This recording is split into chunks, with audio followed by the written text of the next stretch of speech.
All right, well, hello and welcome to the Last Nighters. We are the Last Nighters talking about movies, doing film analysis from an interesting perspective. My name is Daniel, my co-host is Robert, and tonight we're going to talk about Gamer on the third running of the Last Nighters film analysis show, real unconventional film analysis. So let's dive right in. We're going to do the Google description. Gamer, 2009 thriller action starring Gerard Butler, Mr. 300, also starring our friend from Dexter. I don't have his name, Michael C. Hall, which we'll refer to them as 300 and Michael C. or as Dexter probably throughout. But, and Old Spice. And Old Spice. There you go. So 5.8 on the IMDb, 27% Rotten Tomatoes. People hated it. 2 snaps up. 73% of Google users like it though. And here is the description. Each week, Cable, played by Gerard Butler, a death row inmate, battles his fellow prisoners in a violent online game called Slayers. His every move controlled by a young gamer's remote device. To the players, Cable and the other inmates are just simulated characters, but to a resistance group that opposes the game's inventor, Cable is a critical component of their plan to end the inventor's form of high-tech slavery. Came out in 2009, a box office of $42 million on a $50 million budget. So a bit of a box office disappointment here, but I think as we do our analysis, it'll be abundantly clear why that is. But any questions or comment on the initial portion here? Well, I take umbrage with the idea of high-tech slavery.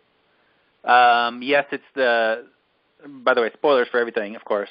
Dexter's evil plan is to, at the end, slavery everybody up without their knowledge and, of course, aggress against their brains and take control of them and have them be puppets on his strings. But initially, it's a completely voluntary thing. There's this game, I forget what it's called, like Real Life or something like that. Society. Society, okay. And 300's wife works there. And for a certain part of the day, she dresses up in whatever the user wants her to dress up in. And then vicariously, these people live out their virtual lives through these other people. But is this making some sort of an ANCOM claim that if you voluntarily do something, it's slavery? Like they're wage slaves?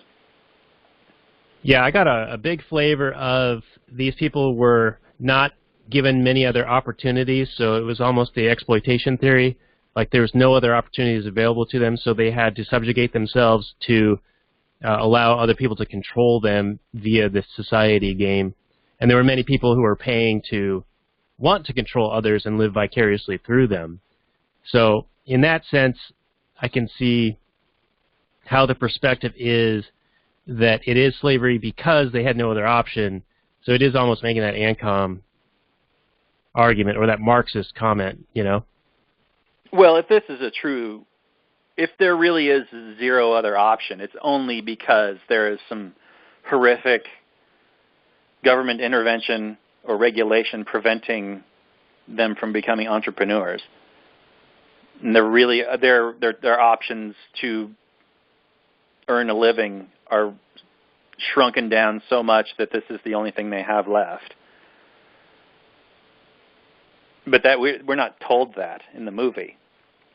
All we're told is that this is a really popular thing, and certain people are obviously this is the best job that they can get, and other people really love it and are willing to pay the price to control other people.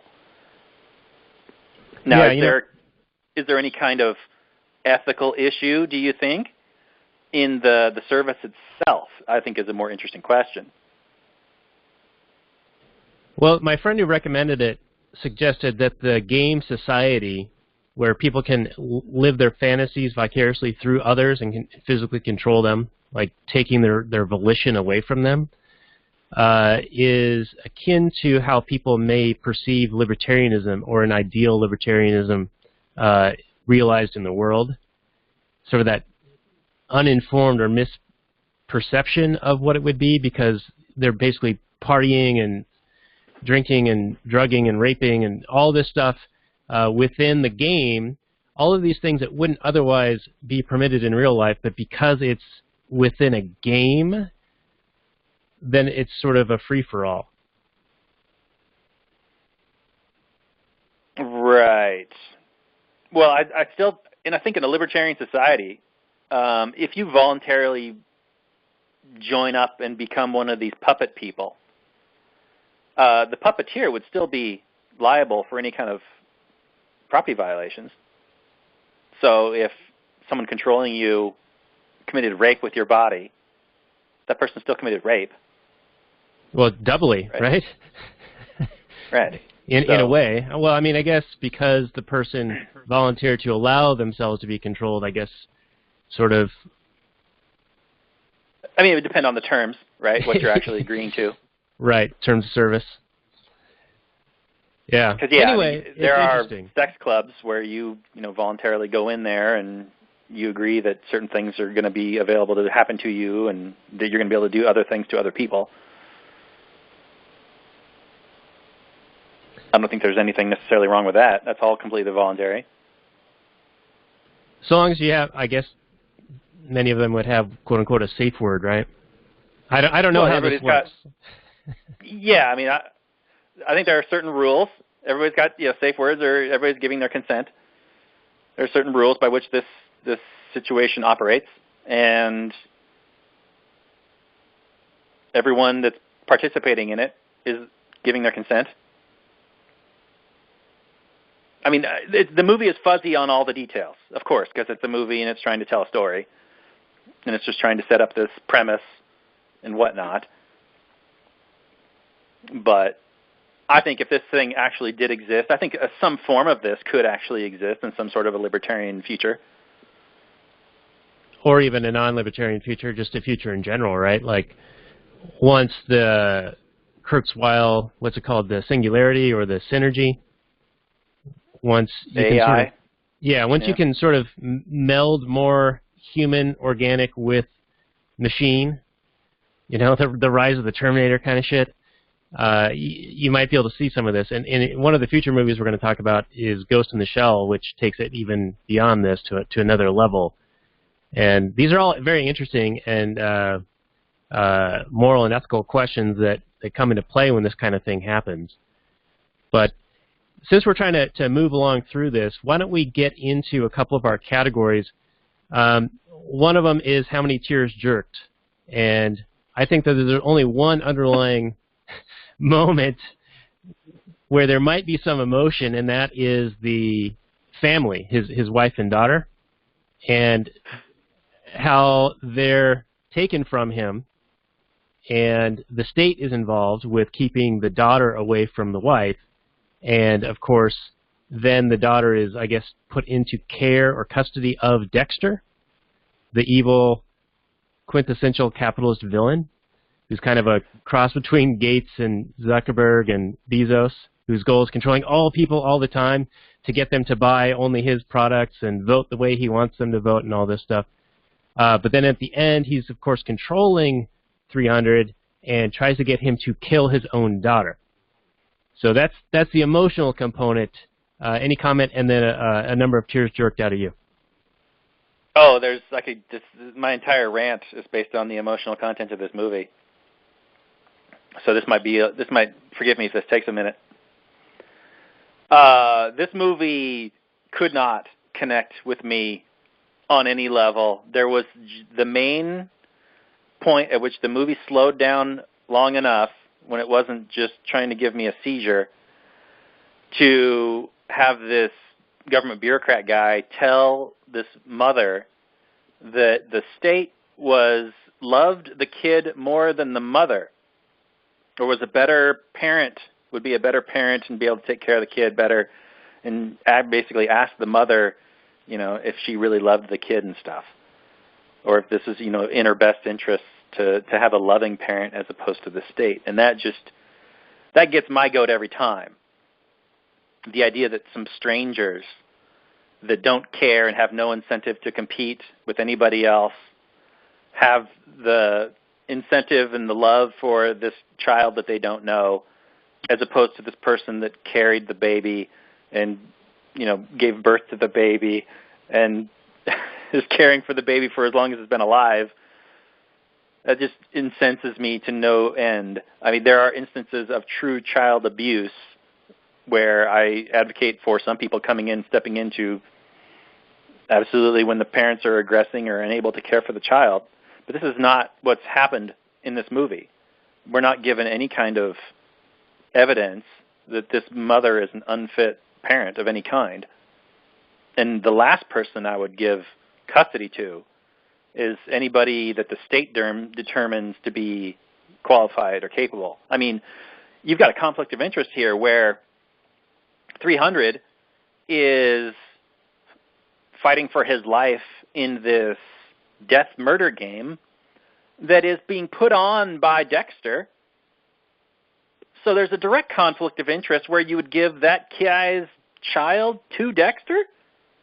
I mean, clearly we're saying that, Dexter is this all-powerful dude and he's got strings to pull, and of course he's going to pull them to give the child to him.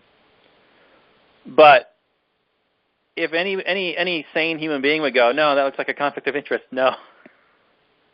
But at the end, where Dexter is like making him kill his daughter, I just couldn't. There was nothing in this movie that allowed me to care about anything that was happening. And that my main complaint, forgive me, this rant's continuing and it's going to continue for a little bit further. My main complaint is the hyperkinetic style that this movie is done in. This movie is done in such a epilepsy, seizure-inducing style that is just a series of images set to music. There's even one series in the movie that is an actual music video. This movie is done in such a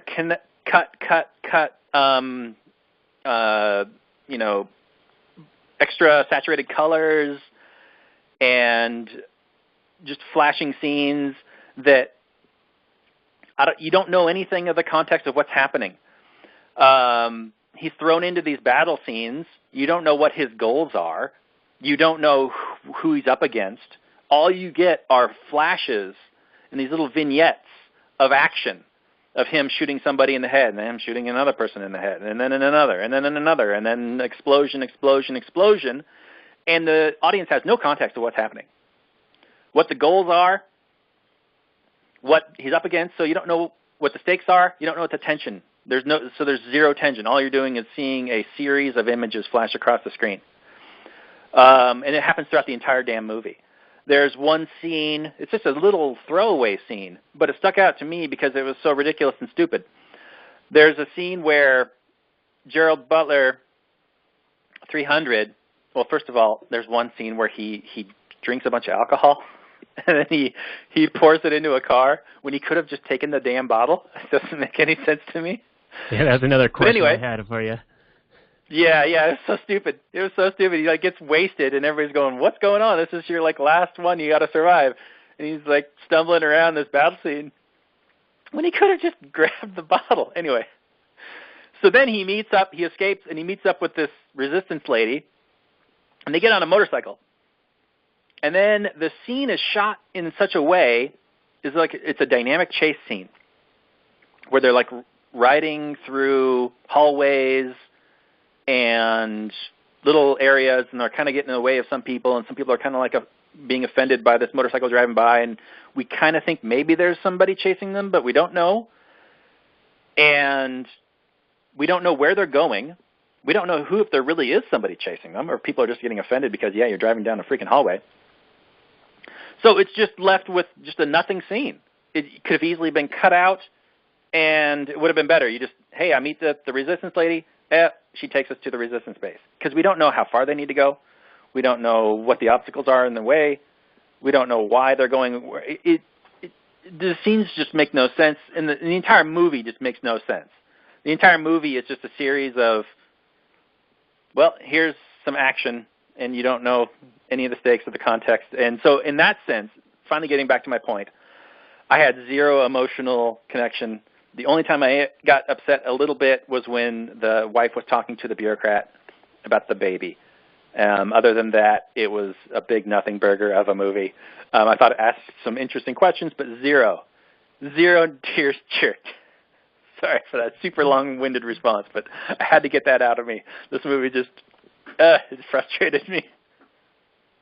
All right, yeah, I would agree. Very few tears jerked.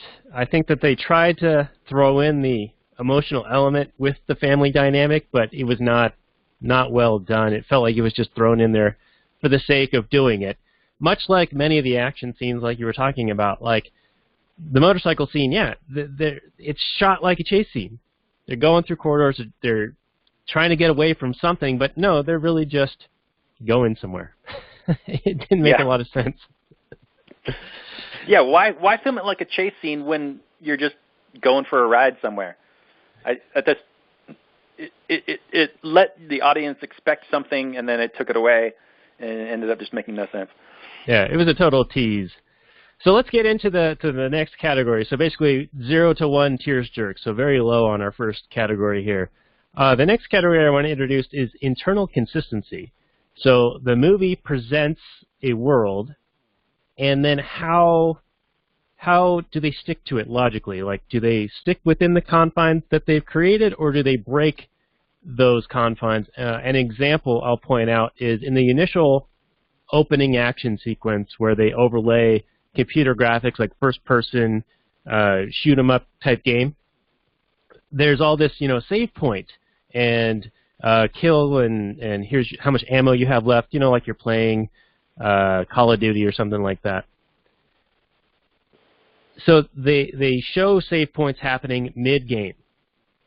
But then it's a real person being played in the game by another person. So if you get killed, what is the point of a save point? Because your guy's dead, right? And then later on, they say, oh, this last one, they're not even going to let you get to a save point because the fix is in. And the save point there is defined as the end of that round or whatever, right? He's got to do 30 battles to be able to be freed. By the way, I liked this movie better the first time when I saw it, called The Running Man, to throw my David Spade out at you. It's almost an identical copy of The Running Man here. But yeah, it is. It's a big violent murder TV show. So all you're missing is just the host. Yeah, the Richard Dawson, who he was great in The Running Man, by the way.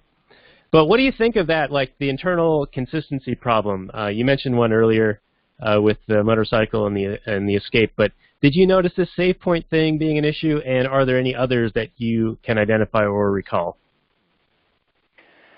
Well, yeah, I see they called the movie gamer, and they wanted to set up this situation where, there's a ping and the character is being controlled by this other person.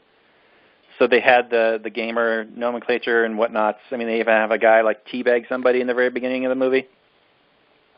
But yeah, the save point situation made no sense, especially if the save point was not, just the one at the end of the level or whatever.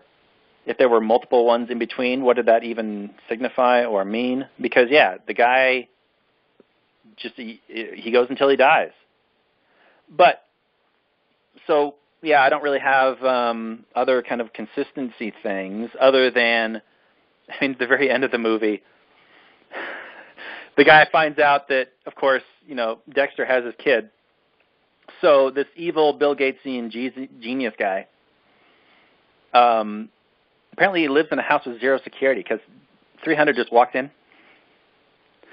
And then there's this really dumb dance-off fight scene that was just like ridiculous. I mean, I'm all for the main villain guy being some eccentric millionaire billionaire guy, where he's just weird, and maybe he's got some kind of like henchman thugs that like to dance and stuff, and like he's makes moves and whatever, kind of doing like his Heath Ledger kind of his take on a villain, like giving him some personality. Great, I'm all for that. But the idea that, well, I'm just gonna have Gerard Butler walk in, and then we're gonna have some dance-off fight scene, seemed really, really struggled to fit my brain into this world that they've created. Because which is it? Is this guy some all-powerful dude, or is he just like anybody could just walk right in to his house? It didn't seem to jive well with me. But other than that, I mean, the movie is full of kind of weird inconsistencies that I would probably have to go back through and really look through, and I just don't want to. Not really worth it. I mean, how's the guy controlling the guy? Is it there's some sort of a body Xbox 360 controller where he kind of motions, or is Jerry Butler actually motioning and doing it all? It seemed to kind of waffle a little bit on that. I don't know. I don't know, man. Well, to talk about the ease of entry into the guy's house, it was because it was a trap. He knew that 300 was going to come to his house because he had his daughter. So he allowed that to happen and even had that like Mirage-type lifelike video screen that looked like the daughter was there, and he ran into the wall before the dance-off. Do you remember that? Yeah, but why? My question is, why would he even care about having this kid at all? Does he not have the power to kill Jerry Butler at any time? Well, he tried to. Several times he brought in Terry Crews, the president from Idiocracy. Yeah, he had Old Spice try and kill him. But real easy solution to trying to kill this guy. Instead of having your dance-off thriller dance situation, it was like a scene from West Side Story, have all your henchmen guys have a gun, plus you also. Plus, set up, you've got like this, if it's a trap, you could have a million different ways to trap this guy so that none of this ever happens. But, I don't know, it seemed to me like this was a movie that had a really low budget and it was trying to cover up with a bunch of flash and style. That's what struck me in this movie. Yeah, it seemed like Dexter was definitely trying to be that eccentric Bond villain, so you couldn't just kill him, even though he attempted to kill him several other times previously. But he had plenty of opportunity, and then, of course, he has to monologue, and he has to, like, demonstrate his power, and he has to make him crawl on his belly and almost kill his own kid. To prove what?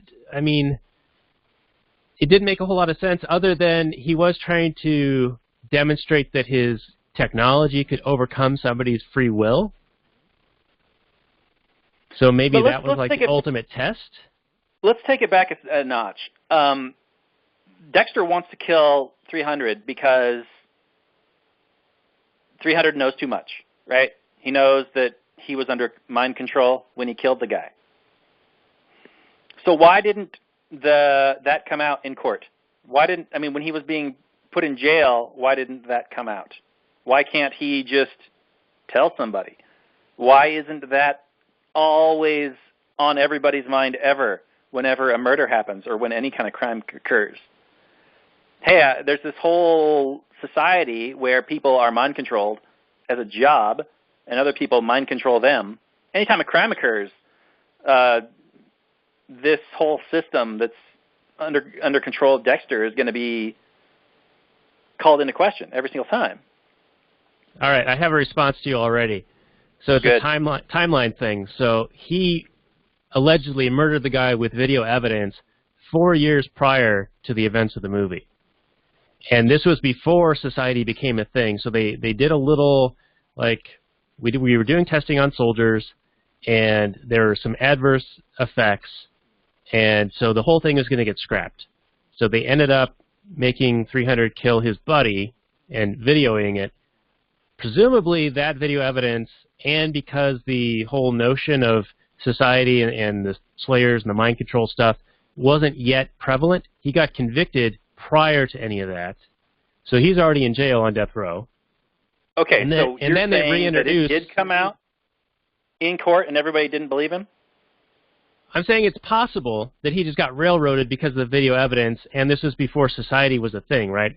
He was part of the experiments, and then the experiments were shut down, and then the tech reemerged later as society. Okay, so you're telling me that the experiment was just to see if I could get somebody to kill somebody. How good it is, right? How good is the tech? That's why I'm going to have Jerry Butler kill this dude, this rando dude. Though that might be part of it. I think there was some allusion to they were perfecting their cells so they don't age, and it was to extend longevity and all of these things, but there were adverse effects or reactions that caused it to be shut down. And they're a bit fuzzy on these details. This was when... the whole movie is fuzzy. Yeah, Ludacris and the tech girl were talking about, like, the healthcare system's about to collapse, and the prison system was overloaded, and here comes this Castle Dexter with this solution, right, to finance all the prisons with this gladiatorial-style combat, Running Man-style combat to pay-per-view the Coliseum Arena Gladiator stuff to then finance the prison system. So it's internally a little bit weird, but I can sort of see in my head that he got convicted prior to it being accepted that someone's mind could be, or their body could be controlled beyond their own free will. And so he's rotting away in prison, and then society comes out, and perhaps if he were retried, then that would be a viable defense. But because it wasn't at the time known, they would have just thought he's a crazy person because there's video of him doing it. Okay, so we're just going to assume then that Jerry Butler was just waiting for his retrial. His motions were being considered. Yeah, perhaps. At the time of the movie. All right, so one more comment on this. So it does seem to be a very dystopian world, and it's a little bit weird. It's almost like there's a totalitarian government controlling whether people can have their own kids, yet they're allowing all of this behavior that would be outlawed in real life in the game, including the Slayer's game, like murdering people, right? You are convicted of murder, so your one chance at freedom is to go into this arena and murder more people 30 times, and then you're free. Makes no sense. Yeah, what kind of moral message is that sending to society? You're guilty of murder, and that's the worst thing ever. So how do you redeem yourself by murdering a whole bunch of more people? That just strikes me as absurd. And, of course, the movie is trying to say that that's absurd also. But in order for it to connect with the audience, I think the audience has to find some kind of credibility to that possibility. And I just don't see that. I mean, yes, we live in an insane world. Yes, we do. And there's plenty of things that exist that I would say, well, that would never happen. So it's possible, but only possible in the insane kind of world that we live in, which, fair enough. Yeah, now I want to touch on two things. One, again, is that dystopianness. There's billboards everywhere. It's like Blade Runner / Ghost in the Shell style / WALL-E. Like, it borrows those environmental aspects to create, you know, the billboards on the buildings and the motion graphics even on the pyramids in Giza and all this stuff. And it's like they borrowed things from everywhere else, right? Minority Report, 1984, all of this stuff. Oh, man, I just forgot what else I was going to say. Oh, I hate this. Getting old sucks, man. Yeah, I know. Daniel just recently turned 40. Make fun of him. Yep, make fun, people. Make fun while it lasts. No, you're right. Yeah, it does borrow from all that. Very much wears its influences on its sleeves, this movie. Although I'd say this movie looks a lot worse than those movies you just talked about. This is a movie where lefties don't really exist. Because if there were a whole bunch of people being, you know, murdered and brutalized and murdered and being given the option to free themselves by murdering other voluntary participants. I mean, we could ask if that's really a question. Is this really truly voluntary? These people are being held in a cage, and then they're saying, well, you can get out of this cage, but only if you murder a bunch of other people. I think that the people in the world wouldn't just be cheering on. I think there would be a whole bunch of people horrified and protesting this at every turn. But in this movie, you're just given like the idea that this is universally acclaimed and everybody's rooting for 300 to win because he's like super world famous. Yeah, it does become that gladiatorial, you know, are you not entertained thing. And I do now remember what I was going to say, is that because it's a game, it's almost like there's a sense of detachment from it being real. So even when all this murdering is happening on pay-per-view, people are cheering it on. They're saying, yeah, kill him, blow him up. And they try to make the point like, oh, these are real, real bodies. These are real people. But even in the within the game society, when the thugs are chasing 300 and his girlfriend or his wife through the disco club, and people are being murdered, they're chanting, like the people within the game society are like, kill, kill, kill, like because it's a game, it's less real. Yeah, it's totally. Sorry, I don't mean to. I'm going to go off a tangent on what you were just talking about, because you bring up the disco scene. And the disco scene for me was, oh yeah, well, because there isn't enough epileptic seizure-inducing bullshit in this movie, we need to go into a disco where it's even more over the top. This movie, to me, like I've already talked about the style over the substance, I'm sorry. I'm going to rant a little bit more. There's the action scenes and all the action in the movie. I mean, the whole movie is shot like one big action scene, sort of. There are slow scenes, which are to the movie's benefit. But the action seemed to be more about how many bullets can I fire, how many cars can I flip, how many explosions can I have, and then that's going to be a good tension-filled action scene. And they're totally wrong, because you have to... I mean, I think Gerard Butler did a perfectly fine job. I thought he did good with what he was given. He's a decent actor. But I didn't give one shit about his character, because I didn't feel... And maybe that was a movie he was trying to say, is that, this is like a video game, first-person type thing, where you have all this violence and horrificness, and it just doesn't seem... It seems real, but it's not real. So maybe it was making some sort of a meta... But it is real? ...claim. Yeah, but I don't know, man. Detachment, right? It's, right, the detachment from the actual violence. And this movie, you are detached from the actual violence, because it was like a Michael Bay movie, where it's just like, how much shit can I cram into the frame? And then have it all just be meaningless. All right, so let's get into another area, and that is when Cable frees himself by not smuggling the vodka in, but ingesting it and then vomiting it up and urinating it into the truck that accepts ethanol. Like, why he couldn't just bring it in? Because he was about to... I mean, they were like telling him to go in, right? And here he is like slamming this thing. So he clearly could have brought it in. There wasn't like a glass, checkpoint or anything like that, like you can't bring this in or whatever. I mean, maybe he didn't want the glass to get shot, but he also didn't want to get shot himself. So, if he gets shot, then the glass getting shot too, who cares? You're dead. What do you care? So yeah, that whole scene didn't make any sense to me. Why he wanted to get drunk and potentially be at further risk of getting killed. Yeah, it was just stupid. And then all of a sudden, as soon as he vomits it back up and pees it out, then all of a sudden he's perfectly sober. And adrenaline tends to sober people up, but it was bad. Can I just make one quick claim about this society? And this is fairly true worldwide, or at least in the United States.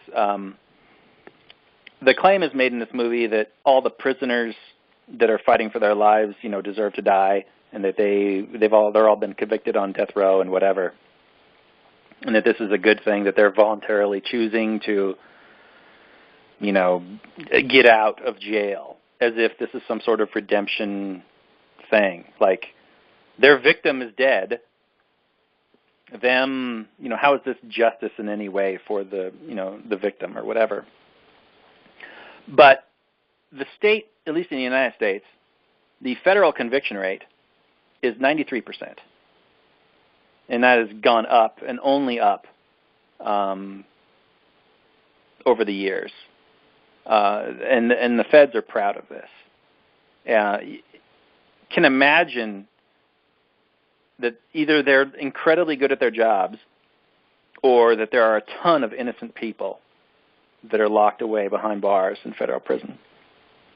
So I wouldn't support anything like this ever for that simple fact. You can't trust the state to do anything, let alone decide who lives and dies or who goes to jail for life.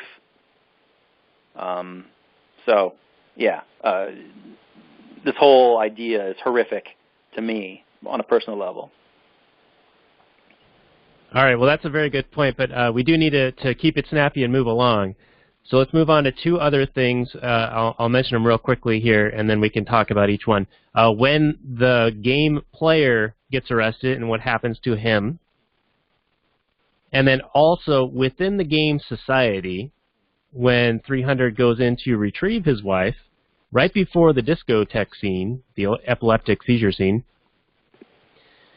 Gerard murders Rick Rape.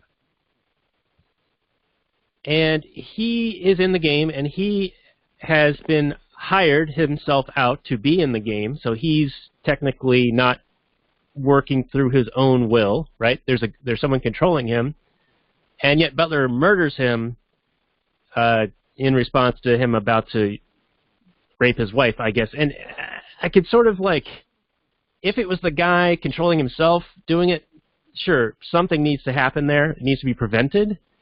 But because wait a minute. Hold on. What are we talking about now? Which scene? Before the disco scene? Right before the disco scene, when he goes into the game society to retrieve his wife, when 300 goes in there, and she's in this hotel with Rick Rape. With who? Rick Rape. Describe this character? I don't remember this character.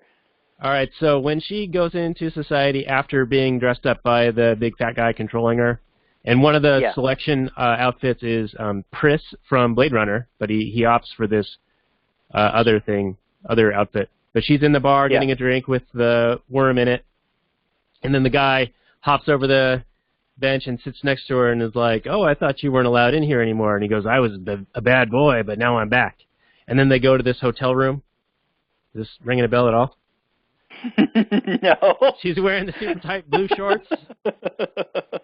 And he's... Is this where Cruz comes in and kidnaps her? No. Okay. This is okay. This is sort of. Yes. Yes. It's all right. Yeah, because then Jerry Butler kills the guy. Yes, kills the guy. Not Terry Crews. He kills him as well. But actually no. That's at the very, very end. But there's a guy he goes into the hotel. She goes into the hotel room with, and then 300 kills that guy. Right. Who is being controlled by another dude. Yes, that's my whole point. Yes, yes, right. I remember the scene. Yes, and then Cruz comes and grabs his wife for no reason, and then shotguns Jerry Butler, and then Jerry Butler beats the elevator down to the basement, the lobby, and then they have a big dumb fight and whatever. Yeah. Okay. Gotcha. Right. So my question to you is, did Jerry not murder this guy who was... He murdered that guy. I don't think that guy signed up to be murdered. It didn't involve his consent. All right, it's... Right? Jerry Butler, he objects to his wife working in this business, I guess. As does the caseworker. But he must fully... Right, as does the caseworker. But... And this is her choice to do this. And we assume, maybe she's done similar things like this before. The whole thing is being controlled by some other person. I would imagine it's in the term of agreement that, your body may be used for sexual purposes. It certainly seems to be happening in the flash epileptic shots of the society game. Right. And everything leading up to, up to sex. You're all wearing like these super tight, skin tight booty shorts, and she's like bending over all provocatively all the time and grabbing herself and whatnot. So I think, she's not surprised, I would imagine, by this series of events. So yeah, I think Jerry Butler just comes in and murders that guy. He's not controlling himself. Right? Right, right. So this is the first instance where he's actually killing an innocent person within this whole movie. Yes. Yes, I would agree with that. All right. So let's move on to when the kid. Although he's been murdering all the other convicts who are probably innocent, more than likely innocent. Possibly innocent. Many of them. Many of them. Sure, sure. But this is the first like civilian, right? Like not within the Slayers game. Right, not within the Slayers game. I mean, Gerard Butler's innocent, right, of that first murder that he's put in jail for. And, you know, all these other murders are called into question. So all these people that he's gunning down are likely just fighting for their lives, innocent. I mean, even the janitor guy that we actually get to talk to a little bit. But they are also trying to kill him. So, you know. Yeah, but they're all fighting for their lives. I mean, it's all gladiatorial combat, right, to try and escape. Right. All right, so moving on. So the true moral actors are the people setting up the game. Right, the Dexter guy and the government, right? Because Dexter, early on in the interview with, what's her name, Kira Sedgwick, he says, oh, this is U.S. government approved, baby. We're paying for prisons it's voluntary. Here. Voluntary. People love it. 68%, a cock-hard 68% voted for this thing. Right, and these people are voluntarily signing up to do this to get out of jail. Right. So within the premises, yeah, it's still a mess. But I wanted to get to this because we have about 10 minutes left.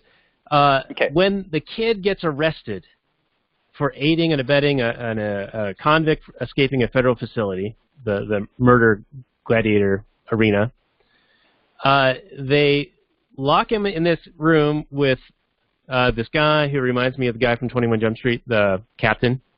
I don't know if it's him, but it's somebody like him. But he's got no lawyer present.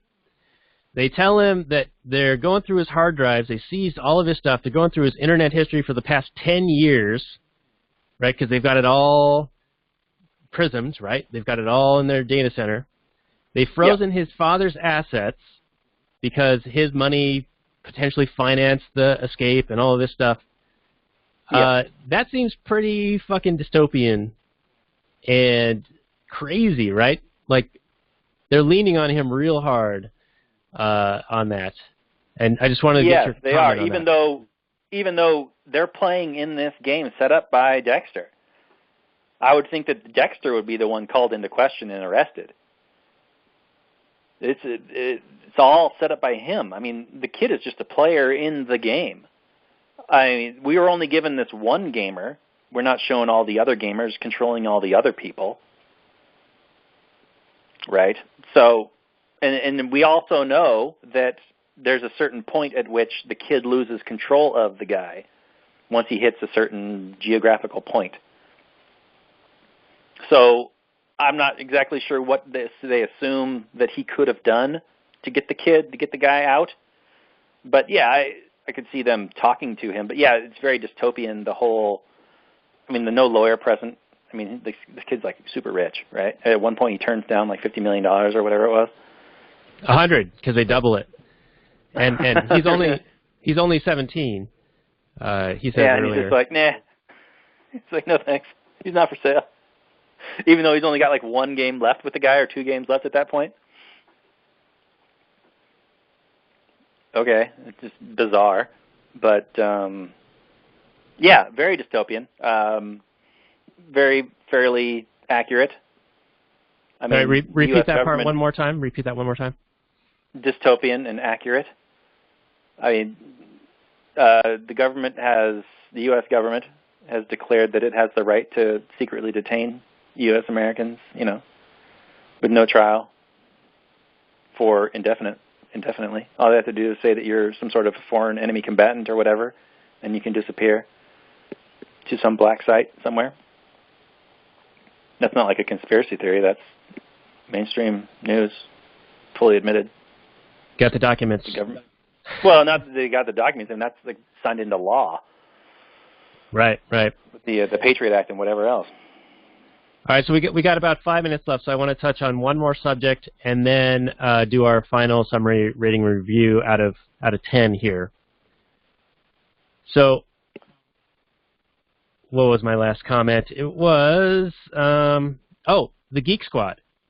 The henchmen for Michael C. Hall, Ken Castle, Dexter. The dozen or so people running and operating the game, the infrastructure of it, the IT stuff. Those guys are complicit in all of this stuff. They're present. They're ever present throughout the entire movie.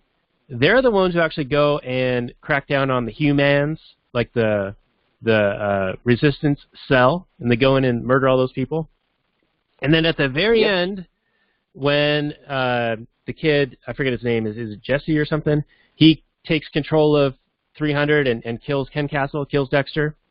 And then 300's like, all of the Geek Squad's like walking away. He's like, oh, hey guys, hey, hold on 1 second.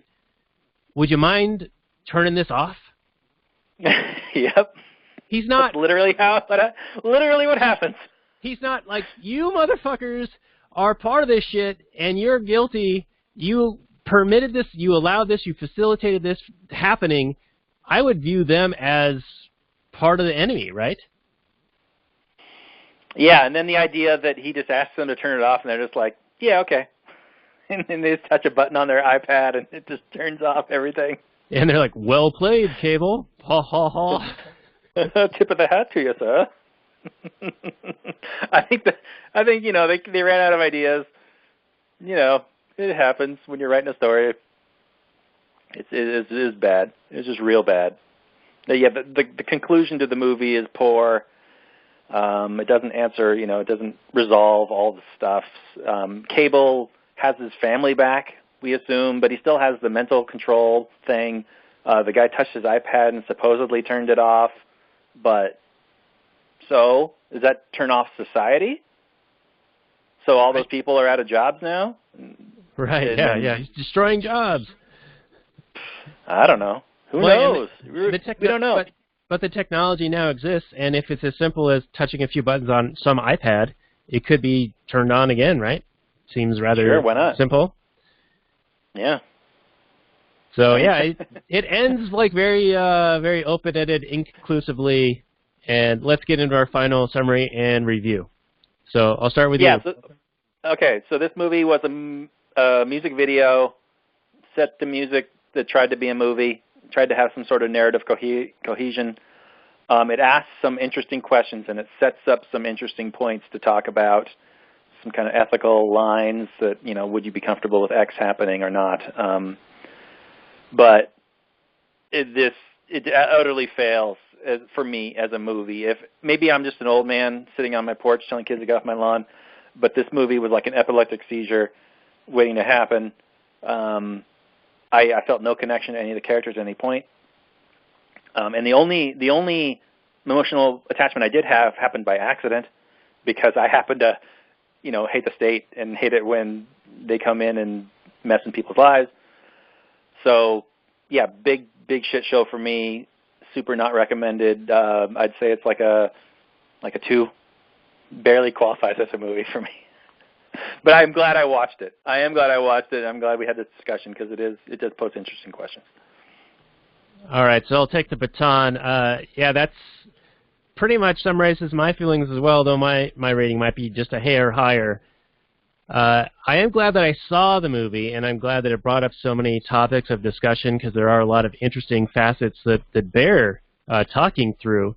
But you're right, it's not like a good movie by any stretch. There's so many plot holes and inconsistencies and just flash kind of overlaying the whole thing to try to make it kind of this attractive, over-kinetic action, like seizure-inducing action movie, and it's not something I do want to watch again, though it was, like I said, worth watching, and I think that it did bring up a lot of things to discuss. So I'm going to go with a 3.5 on this, just because of the amount of content that was able to be brought to be discussed. Fair enough. You're not wrong. I mean, if people are out there that actually like this movie, you're not wrong. You like what you like. This is a very heavily stylized movie, and different styles are not for different people. So this movie was very much not for my style, my sensibilities. If this is more, a younger generation style that this really appeals to them, then, go for it. But I think you lose emotional connection when context is lost, when it's just a bunch of gloss, a bunch of flash and style over substance. It just wasn't good. All right, well said. Well, hey, let's wind down the Last Nighters here.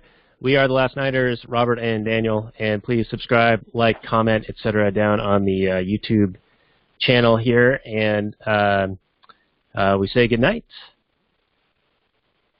Good night from last night.